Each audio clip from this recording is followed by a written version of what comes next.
Eccoci con Irina Drigo, assessore allo sport.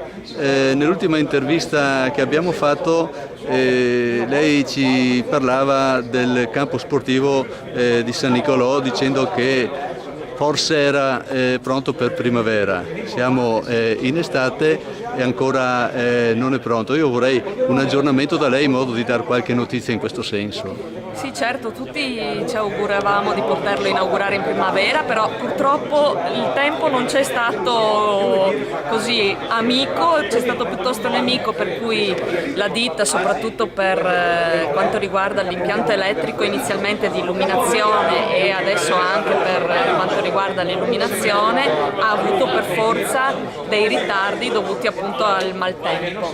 E adesso fortunatamente le cose stanno leggermente migliorando e quindi ci sarà sicuramente, verranno fatti sicuramente i lavori di piantumazione dell'erba e contiamo di poter inaugurare, se non altro, l'impianto verso ottobre e poi da novembre, massimo dicembre, poterlo proprio utilizzare a tutti gli effetti. Cioè, forse tirato più i capelli entro l'anno, insomma, entro l'anno sì, dovremmo sperando insomma che la pioggia si sia esaurita. Perciò diciamo che non è dipeso da voi cause forza maggiore, insomma. Assolutamente sì, perché purtroppo soprattutto per gli impianti di illuminazione del campo non si poteva accedere al terreno e fare le fondamenta dell'impianto proprio perché il terreno era troppo bagnato e quindi non si potevano fare i lavori. Bene, così abbiamo dato anche questa notizia, grazie. Grazie a lei.